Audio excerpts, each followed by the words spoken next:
Avatar Meher బాబాకి జై. సృష్టిలో ఆత్మ పయనం 2. మానవ ఉపాధిలో పరిణామ చైతన్యం పూర్తి అవడం ఆనందించవలసిన విషయమైనప్పటికీ మనము మన ప్రయాణంలో సగం దూరం మాత్రమే వచ్చాము. పూర్వపు అనుభవాల చేత పోగైన ముద్రల వలన మన చైతన్యం కప్పబడి ఉండడం చేత మానవులకు ఆత్మ ప్రకాశం ఉండదు. పరిణామమునకు కారణమైన చైతన్యం పొందవలనడి ఇచ్చ చైతన్యమును సృష్టించడానికి మాత్రం ఉపయోగపడింది. కానీ పరమాత్మ స్థితిని గురించిన జ్ఞానం ఇంకా సంపాదించలేదు. ఎందుచేతనంటే వ్యక్తిగతమైన ఆత్మ తన చైతన్యము తన నిజమైన పరమాత్మ స్థితిని అనుభవించడానికి బదులుగా పోగు చేసుకున్న ముద్రలను వినియోగించడానికి ప్రోత్సహింపబడుతున్నది. ఈ ముద్రలు లేక సంస్కారములను అనుభవించడం ద్వారా అది తాను ఈ పరిమిత శరీరమును అనే భ్రాంతికి కట్టివేయబడి ఉంటుంది. ఆ భావము వలన ఈ ప్రపంచంలోని వస్తువులతోనూ మనుష్యులతోనూ పొత్తు కుదుర్చుకోవాలని చూస్తుంది. ఆ విధముగా అది ద్వంద్వ లేక మాయా సామ్రాజ్యములోనే కూరుకునిపోయి ఉంటుంది. ఆత్మ గనుక ఈ పరమాత్మ స్థితిని ఎరుకతో గ్రహించాలంటే చైతన్యము ఉండగానే మిగతా అన్ని సంస్కారములు తుడిచిపెట్టుకుని పోవాలి. చైతన్యము పరిణితి చెందడానికి అది అవసరమై అయినప్పటికీ అవి ఇప్పుడు పరమాత్మ యొక్క స్థితిని గురించి విజ్ఞాన ప్రకాశమునకు అడ్డుగా నిలుస్తాయి. కనుక ఇప్పటి సమస్య చైతన్యం పరిణితి చెందడం గురించి కాదు, ఈ సంస్కారముల నుండి అది ఏ విధంగా విముక్తి సంపాదించాలనే అనేదే సమస్య. అంటే ఈ పేరాలో ఏం చెప్తున్నారు అంటే మానవ చైతన్యం పరిణామం చెందుతూ అంటే పరిణామ క్రమంలో మానవ చైతన్యాన్ని ఆత్మ తన చైతన్యాన్ని అభివృద్ధి చెందడానికి ఈ సంస్కారాలు అనేవి ఉపయోగపడతాయి. కానీ ఈ పరిణామ క్రమం పూర్తయి మానవ రూపం వచ్చిన తర్వాత చైతన్యం పరిసమాప్తమైనప్పటికీ అంటే పరిపూర్ణమైనప్పటికీ కూడా అది నేను భగవంతుణ్ణి అనే అనుభవాన్ని పొందడానికి బదులుగా ఆ మానవ దేహంలో ఉన్న ఆత్మ ఈ ప్రపంచం చూస్తూ ఈ ప్రపంచమే నిజమనుకుంటూ తన దేహమే నిజమనుకుంటూ తన దేహం గురించి ఈ స్థూల ప్రపంచం గురించిన జ్ఞానం మాత్రమే సంపాదిస్తుంది. అంటే చైతన్యం పూర్తయిపోయింది, 100% ఆత్మకు వచ్చేసింది. అంటే ఆ చైతన్యం ఎలాంటిది అంటే నేనే భగవంతుడిని తెలుసుకోగలిగినంత పరిణితి చెందినటువంటి చైతన్యం. కానీ సంస్కారాల కారణంగా అంటే మొట్టమొదటి నిన్న అంతా వివరంగా చెప్పుకున్నాము, ఈ రాతి రూపం నుండి పోగు చేసుకున్నటువంటి సంస్కారాల కారణంగా చైతన్యం పరిపూర్ణమైనప్పటికీ నేను భగవంతుడనే జ్ఞానాన్ని పొందలేకపోతుంది మానవ దేహంలోకి వచ్చినటువంటి ఆత్మ. అందువలన ఈ ద్వంద్వ ప్రపంచమే నిజము అనుకుంటూ అది ఈ స్థూల ప్రపంచాన్ని మాత్రమే అనుభూతి పొందుతూ ఉంటుంది. కాబట్టి ఇప్పుడు దాని సమస్య ఏమిటి అంటే సంస్కారాల నుండి అది ఏ విధంగా విముక్తి సంపాదించాలి. అప్పుడు మాత్రమే ఎప్పుడైతే ఈ సంస్కారాలు తొలగిపోయాయో అప్పుడే ఆత్మ తన నిజ స్వస్వరూపాన్ని తెలుసుకుంటుంది. అంటే నేనే భగవంతుడనే జ్ఞానం పొందుతుంది. బాబా ఉపదేశాలలో సంస్కారాల గురించి 4 భాగాలు రాశారు. దానిలోని మొదటి భాగంలో బాబా సంస్కారములు 2 రకాలు, సహజమైనవి అసహజమైనవి. జీవ పరిణామ దశలో ఆత్మ పోగు చేసుకునేవి సహజమైనవి. మానవ దశకు పూర్వపు దశలోని జడ పదార్థపు శిల లోహ దశ క్రమక్రమంగా ఆత్మ ఒక ఉపాధిని వదిలి వేరొక ఉపాధిని తీసుకుంటూ చైతన్యమును క్రమేపీ వృద్ధి చేసుకుంటూ తుదకు చైతన్యం పూర్తిగా వికసించిన మానవ జన్మ ఎత్తే వరకు ఇవి పోగుపడుతూ ఉంటాయి. బాబా ఈ డిస్కోర్సెస్లో సంస్కారాల గురించి 4 చాప్టర్లు చెప్పడం జరిగింది. అందులో సంస్కారాలు 2 రకాలు అని చెప్పారు. సహజమైనవి, అసహజమైనవి. అంటే న్యాచురల్, నాన్ న్యాచురల్ అని చెప్పారు. ఈ న్యాచురల్ అంటే సహజంగా ఈ పరిణామ క్రమంలో ఆత్మ పోగు చేసుకున్నటువంటి ఈ సంస్కారాలు సహజమైనవి. అంటే దానికి ఇచ్ఛ అంటూ ఏం లేదు. అది మిగిలిన అంటే రాతి రూపం నుండి జంతు రూపం వచ్చే వరకు దానికి అంటే ఒక క్రూరత్వం కానీ అవేమీ డెవలప్ అవ్వవు. కేవలము ఇప్పుడు చేప ఉందనుకోండి, అది నీటిలో ఉండేటటువంటి చిన్న చేపలను తినడమో లేకపోతే వేరే దాని ఆహారం నాచు అలాంటివి తినడమో చేస్తుంది. అదే కనుక జంతు రూపంలో వచ్చినప్పుడు జంతువు ఆకలిని తీర్చుకునేందుకు తనకు అనువైనటువంటి అంటే క్రూర మృగాలు అనుకుందాము, అవి మామూలు జంతువుల్ని చంపడం, వేటాడడం చంపడము, దాన్ని మాటు వేసి చంపడం కూడా ఉంటుంది. దానికి అది సహజమే. అంటే ఆ క్రూరమైన జంతువుల యొక్క ఆకలి తీర్చుకునేందుకు అది సహజమైన గుణం. అంతేకాని తాను వేటాడే జంతువు మీద కోపం ఉండో లేకపోతే కక్ష ఉండో కాదు. తన ఆకలిని తీర్చుకునేందుకు మాత్రమే అవి అలా ప్రవర్తిస్తాయి. అంటే చిన్న జంతువులు, పెద్ద జంతువులు చిన్న జంతువుల్ని చంపి తినడం. అలాగే ఆవు ఉందనుకుందాం, అది సాధు జంతువు కాబట్టి అది సాధారణమైనటువంటి ఈ గడ్డి మొదలైనవే తింటాయే తప్ప వేటాడి వేరే మృగాలను చంపి తినడం దానికి సహజం కాదు. అలా అంటే ఇప్పుడు మానవ రూపంలోకి వచ్చేటప్పటికి మనలో ఈ కక్ష అంటే కోపము, క్రోధము లేకపోతే ద్వేషము ఇవన్నీ పెరిగి ఉంటాయి. చిన్నతనం నుండి కూడా మానవుడి రూపంలోకి వచ్చినటువంటి ఆత్మ ప్రతి చిన్న విషయాన్ని నాది, నాకు అనుకుంటూ ఉంటుంది. చూడండి, 3 సంవత్సరాల పాప దగ్గర నుంచి తనకిచ్చినటువంటి ఒక బొమ్మని నాది అంటూ లాగేసుకుంటూ ఉంటుంది, ఎవరైనా తీసుకుంటారేమని భయంతో. అంటే మానవ రూపంలోకి వచ్చేటప్పటికి విచక్షణ అనేది బాగా పెరిగిపోతుంది. ఎందుకంటే మనసు పరిపూర్ణమైపోయింది, చైతన్యం పరిపూర్ణమైపోయింది. కాబట్టి ఈ విచక్షణ అనేది బాగా ఎక్కువ పరి పరి అంటే పరిణామం చెందడం వలన దానికి అంటే ఆత్మకు ఈ ప్రపంచంలో ఉండేటటువంటి తానే నిజమైనటువంటి అర్హత కలిగినటువంటి వ్యక్తినని, తనకి చెందాలని ఇలాంటి స్వార్థము, ద్వేషము ఇలాంటి గుణాలు పరిపూర్ణంగా అవి కూడా వృద్ధి చెందుతాయి. కాబట్టి ఈ జంతువుల్లో ఉండేటటువంటి జంతువుల వరకు వచ్చినటువంటి సంస్కారాలు సహజ సంస్కారాలు.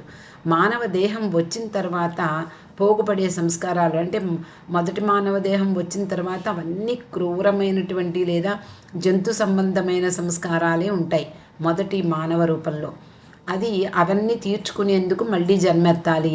ఆ జన్మ ఎత్తేటప్పుడు ఈ మానవ రూపంలో ఉండేటటువంటి ఆత్మ తనకు కావలసింది అనేది ఒకటి ఏర్పడి స్వార్థం వలన అది అలా ప్రవర్తిస్తూ ఉండడంతో మరిన్ని సంస్కారాలు పోగుపడతాయి, దానికి సంబంధించిన సంస్కారాలు పోగుపడతాయి. వాటిని తీర్చుకోవడానికి మళ్ళీ జన్మలెత్తాలి. ఆ జన్మలో కూడా అది తన యొక్క వైఖరిని మార్చుకోకపోతే అంటే విచక్షణ అంటే మంచి చెడు అనేది తెలిసి ఇది మంచి సుమా, ఇది మనకి తొందరగా భగవంతుని యొక్క దరి చేరుస్తుంది అనేటటువంటి విషయం తెలిస్తే అవి వాళ్ళు సంపాదించుకునే సంస్కారాలు కొంచెం తేలికైపోతూ ఉంటాయి. ఇది మంచి ఇది చెడు అనే జ్ఞానం మనకుంటుంది, కానీ ప్రలోభాలకు గురయ్యి మానవుడు జన్మలుగా అనేక సంస్కారాలను కూడబెట్టుకుంటాడు. అందుకని బాబా అసహజ సంస్కారాలు, నాన్ న్యాచురల్ సంస్కారాలు అనేటటువంటి విషయాన్ని మనకి తెలియజేశారు. మనకి మిగిలిన గ్రంథాల్లో కానీ ఆధ్యాత్మిక గ్రంథాలు కానీ ఈ విషయాలు మనకి ఎప్పుడూ ఎవరు ఏమీ చెప్పలేదు. ఈ యుగంలో అవతార పురుషుడైన మెహర్ బాబా ఈ సంస్కారాల గురించి, మానవ పరిణామ క్రమం గురించి, అలాగే మానవ దేహం వచ్చిన తర్వాత ఆ ప్రయాణం గురించి చాలా స్పష్టంగా తెలియజేశారు. మరింతగా మనల్ని మరి ముందుకు నడిపించడానికి, అంటే మంచి చెడు ఇలా జరిగితే ఇలా జరుగుతుంది, ఇన్ని సంస్కారాలు పోగవుతాయి, వీటిని తీర్చుకునేందుకు మరిన్ని జన్మలు ఎత్తవలసి ఉంటుంది, ఇలాంటి విషయాలు చాలా స్పష్టంగా తెలియజేయడంతో మనకి ఒక రకమైన అవగాహన ఏర్పడింది. అందువలన మనకి మంచి చెడు మీద మరింత అవగాహన కలిగి, ఇది ఇలా ఉంటే బాబాను సంతోషపెట్టగలుగుతాము, నిజాయితీగా మన పని మనం చేసుకుంటే భగవంతుని కొరకు భగవంతుణ్ణి ప్రేమించడంలోనూ ఇతరుల్లో ఉండేటటువంటి భగవంతుణ్ణి ప్రేమించడంలోనూ మనం కృతకృత్యులమై బాబాను సంతోషపరుస్తూ మనం ముందుకు త్వరగా ప్రయాణం ముగించగలము అనేటటువంటి అవగాహన బాబా ప్రేమికులకు ఉన్నట్లుగా వేరే వాళ్లకు ఉండదు.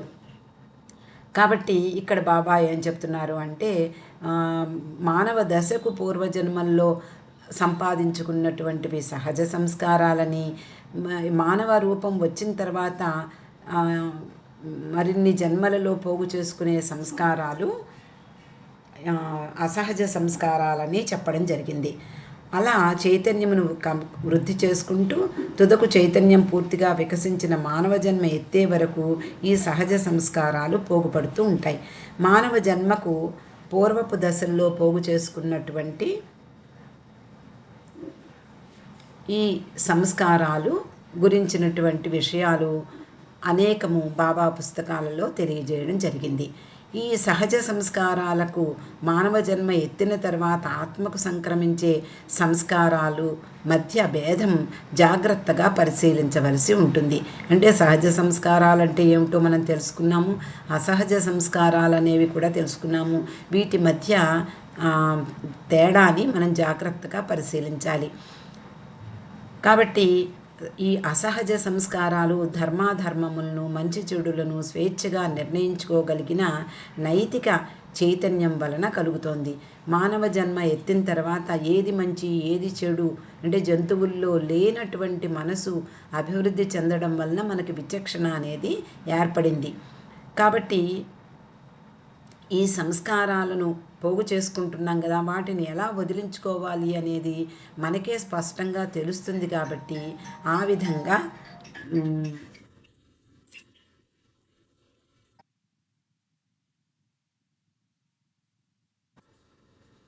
విధంగా మనము ప్రయాణం సాగిస్తాం. కాబట్టి బాబా ఏం చెప్తున్నారు అంటే, అవి సహజ సంస్కారాలపై ఆధారపడినప్పటికీ అది పూర్తిగా వేరైన జీవితం యొక్క విధానాల వలన కలుగుతున్నది.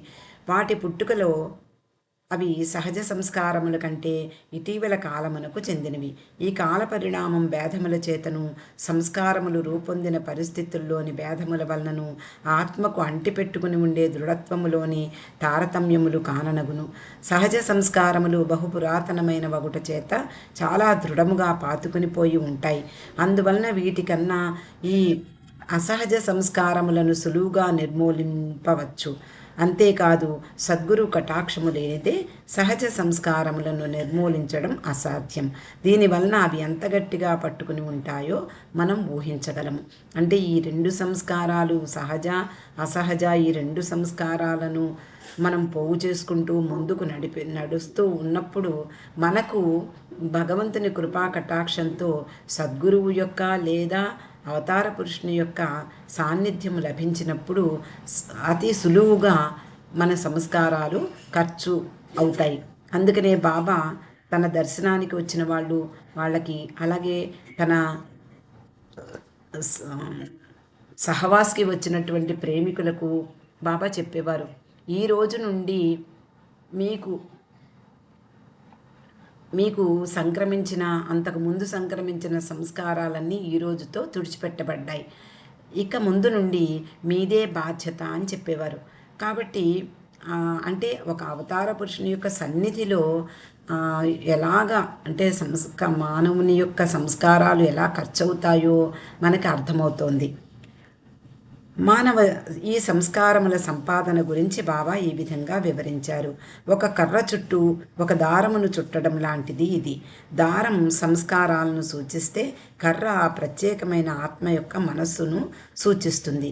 సృష్టి ప్రారంభం నుండి ఈ చుట్టుకోవడం మొదలవుతుంది. అన్ని పరిణామ దశల్లోనూ మానవ ఉపాధిలో కూడా ఉంటూ ఉంటుంది. ఈ చుట్టిన దారం సహజ విలక్షణ సంస్కారములను సూచిస్తుంది. అంటే ఇక్కడ బాబా ఏం చెప్తున్నారు అంటే తన డిస్కోర్సెస్లో ఈ సంస్కారాలు అనే చాప్టర్లో చెప్పడం జరిగింది. ఒక కర్ర చుట్టూ దారాన్ని చుట్టుకుంటూ పోయాము అనుకుందాం.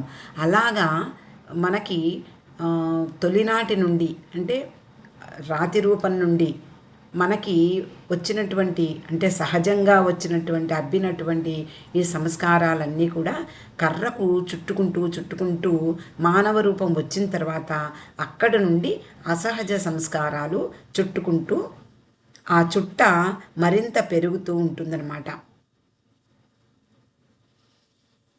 మానవ జీవితంలో అనునిత్యము సృష్టింపబడుతున్న సంస్కారములు చైతన్యము ఎదుర్కొంటున్న నానాభావ వస్తు సముదాయ ఫలితమే. మానవ జీవితంలో ప్రతినిత్యము మనము చేసుకునేటటువంటి కర్మలే ఈ సంస్కారాలను సృష్టిస్తాయి. అందువలన మనము మాట్లాడినా మా చేతలతో ఏ పని చేసినా అలాగే మన మనసులో ఏ తలపులు ఆలోచనలు వచ్చినా అవన్నీ సంస్కారాలు సృష్టిస్తాయి. అందుకనే బాబా ఏం చెప్పారు అంటే మనసు పనిచేస్తున్నంతసేపు ఆలోచనలు వస్తూ ఉంటాయి, పోతూ ఉంటాయి. వాటిని అలా వదిలిపెట్టేయండి. అంతేకాని మరింతగా ఆలోచించి ఆలోచనలను కార్యరూపం ధరించినట్లయితే అంటే ఒక వ్యక్తి మీద మనకి కోపం ఉంది, మనసులో ఆ కోపం తాలూకు ఆలోచనలు వచ్చాయి, అతని మీద కక్ష తీర్చుకోవాలనే ఆలోచన కూడా వచ్చింది అనుకుందాం. అప్పుడు మనం ఏమని వెంటనే రియాక్ట్ అయ్యి వెంటనే అతని మీద దాడి చేయడం జరుగుతూ ఉంటుంది. ఇలా దాడి చేయడం ఎందుకు జరుగుతోంది? అంతకుముందు ఆలోచన వచ్చింది, ఆలోచన కార్యరూపంలోకి పెట్టబడినప్పుడు మనం ఆ రియాక్షన్ అనేది జరుగుతుంది. అలాంటి పని చెయ్యవద్దు. ఆలోచనలు రాని పోని కానీ వాటిని కార్యరూపంలో పెడితే మాత్రం ఆ సంస్కారాలు మరిన్ని నీకు చేరతాయి అని బాబా చెప్పారు. అందువలన ఆలోచనలు వచ్చినా అంటే మంచి చెడు ఆలోచనలు వస్తూ ఉంటాయి, వాటిని కార్యరూపం దాల్చనివ్వద్దు అని బాబా చాలాసార్లు చెప్పడం జరిగింది. అది ఏ చైతన్యములో ముఖ్యమైన మార్పులను కలగజేయును. కొన్ని లాభదాయకమైన సంస్కారాలు ఉన్నవి. అవి మధురగానం ఆలకించినప్పుడు, మంచి పద్య కవిత్వం విన్నప్పుడు, మంచి వాద్యము మూలంగా, అలాగే మంచి దృశ్యాలు కళ్ళతో చూడడం వలన కలిగేటటువంటి సంస్కారాలు మంచివే. అంటే ఇప్పుడు చూడండి, మనకి ఏదైనా ఒక దృశ్యం చూస్తూ ఉంటాం, చాలా కాశ్మీర్ వెళ్తాం, అక్కడ మంచి సుందర దృశ్యాలన్నీ చూస్తే మనం మైమరిచిపోతాం. అలాగే ఒక మంచి సంగీతం వింటాం, ఆ సంగీతంలో మనం పారవస్యం చెందుతాం, అంటే దాంట్లో నిమగ్నం అయిపోతాం. కాబట్టి అప్పుడు చేరే సంస్కారాలు అంత పటిష్టంగా ఉండవు, అవి తేలికమైనటువంటి సంస్కారాలే అవుతాయి. ఇది చదువుతుంటే జర్మన్ దేశపు వేదాంతి గోలే అన్న మాటలు గుర్తుకు వస్తాయి. చక్కని దృశ్యం చూడకుండా కానీ, మధురమైన గానం వినకుండా కానీ, మంచి కవిత్వం చదవకుండా కానీ ఒక్కరోజైనా గడపవద్దు అంటాడు ఆయన. అంటే ఒక జర్మన్ దేశపు తత్వవేత్త ఏమని చెప్పాడు అంటే, చక్కని దృశ్యం చూడకుండా, మంచి సంగీతం వినకుండా, లేదా ఒక మంచి కవిత్వం చదవకుండా ఏ రోజు గడపద్దు అంటే దాంట్లో అంటే అందుకనే ఇప్పుడు ఒక మంచి సత్సాంగత్యంలో ఉన్నాము, లేదా ఇప్పుడు మనం ఇలాగ టీమ్స్లో మనం మీట్ అవుతున్నాం, ఆ మాట అంటే భగవంతుని యొక్క మాటలు వినడము, కీర్తనలు పాడడము జరుగుతూ ఉంటుంది. ఒకళ్ళు పాడుతూ ఉంటే అందరము వింటూ ఉంటాము. అందులో సాహిత్యము మనల్ని ఆకట్టుకుంటుంది, సంగీతం ఆకట్టుకుంటుంది. అలా మనల్ని మనం మైమరిచిపోయేటటువంటి క్షణాలు ఉంటాయి. అప్పుడు సంస్కారాలు సాధారణంగా ఏర్పడవు అని కూడా బాబా చెప్పడం జరిగింది. అదే విధముగా బాబా ఏమంటారు అంటే, ఒక గొప్ప వ్యక్తి సాన్నిధ్యంలో గడపడం వలన మీలో మీరు ఇంతకు ముందెన్నడూ ఎరగనటువంటి ఆలోచన స్రవంతి మేల్కొని మీలో నూతనోత్సాహం కలగజేస్తుంది. మనుషులు వస్తువులను గురించిన సంస్కారములేగాక ఒక ఆశయం వలన, ఒక మూఢనమ్మకం వలన కలిగిన సంస్కారాలు కూడా చైతన్యంపై పనిచేస్తాయి. మూఢనమ్మకాల ప్రభావం ఎంత బలంగా ఉంటుందో ఈ కింది కథ తెలుపుతుంది. అంటే బాబా ఈ విషయంపై ఏమన్నారు అంటే, అందుకనే ఒక సత్సాంగత్యము అంటారు బాబా. ఒక గొప్ప వ్యక్తి, ఒక మహానుభావుని యొక్క సాన్నిధ్యంలో గడపడం కూడా మంచి సంస్కారాలు ఏర్పడడానికి అవకాశం ఉంటుంది. అందువలన నూతనోత్సాహం కలుగుతుంది. మనుషులు, వస్తువులు, ఈ ప్రపంచం విషయాలన్నీ కూడా కాసేపు మరిచిపోతాం. అలాగే ఒక ఆశయం ఉంటుంది. ఒక దీక్ష పడతాడు, ఏదో ఒక సాధించాలని కంకణం కట్టుకుని మనిషి ఆ ప్రయత్నంలో ఉంటాడు. అలాంటప్పుడు కూడా మనకి మంచి సంస్కారాలు ఏర్పడడం జరుగుతుంది. అలాగే ఒక మూఢనమ్మకం వలన కూడా సంస్కారాలు ఏర్పడతాయి. అలాంటి సంస్కారాల గురించి ఈ కథ ఇక్కడ చెప్తున్నారు. మొఘలు పాదుషాలు హిందూ దేశాన్ని ఏలే రోజుల్లో ఒక వ్యక్తి ఉండేవాడు. అతనికి దెయ్యాలంటే నమ్మకం లేక స్వయంగా తానే దెయ్యాలు అసలు ఉన్నవో లేవో రుజువు చేసుకోవాలని అనుకుంటాడు. వాళ్ళ ఊరిలో ఉండే శ్మశానంలో దెయ్యాలున్నాయని, అర్ధరాత్రి పూట అవి భయంకరంగా తిరుగుతూ ఉంటాయని, శ్మశానం దగ్గర ఎవరైనా నేలలో మేకు కొడితే అవి వస్తాయని, అక్కడికి వెళ్ళవద్దని అతన్ని కొంతమంది వారిస్తారు. అదేదో తేల్చుకుంటానని అతడు చేతిలో సుత్తి మేకు పట్టుకుని అమావాస్య అర్ధరాత్రి పూట శ్మశానానికి వెళ్ళి ఒక చోట ఎన్నుకుని అక్కడ మేకు కొట్టాలని అనుకుంటాడు. అంతా చిమ్మ చీకటి. అతడు వేసుకున్నటువంటి పొడవాటి అంగి వదులుగా ఉంటుంది. అతడు ఆ మేకును నేల మీద దించుతూ అంటే కొడుతూ ఉండగా అతని చొక్కా అంటే అతను వేసుకున్నటువంటి వస్త్రం యొక్క చివర ఆ మేకును నేల మీద కొట్టేటప్పుడు ఆ వేసుకున్న వస్త్రం చివర అందులో ఇరుక్కుంటుంది. అమ్మయ్య, నా పని అయిపోయింది, నేనే నగ్గాను, ఇక్కడ దెయ్యాలేమీ లేవు అని అనుకుంటూ అతడు లేవబోయాడు. అతని ఆ వస్త్రం చివర ఆ మేకులో చిక్కుకుని పోవడంతో అది అతనిని వెనక్కి లాగుతుంది. ఇది వరకు విన్నటువంటి కథల ప్రభావం అతని మనసు మీద ఉండడంతో అది లాగింది ఎవరో కాదు, దెయ్యమే అని భయపడతాడు. ఇలాంటి అనేక కథలు విని ఉన్నాడు. ఆ ముద్రలు అతనిలో భయాందోళనలు కలగజేస్తాయి. అది తప్పక దెయ్యం పనే అయి ఉంటుంది అని, ఆఖరికి అది తనను కూడా వదిలిపెట్టలేదు, పట్టేసింది అని తలపోస్తాడు. ఆ భయానికి తట్టుకోలేక అతడు గుండె పగిలి అక్కడే చనిపోతాడు అంటూ బాబా ఇలా ఇంకా చెప్పారు.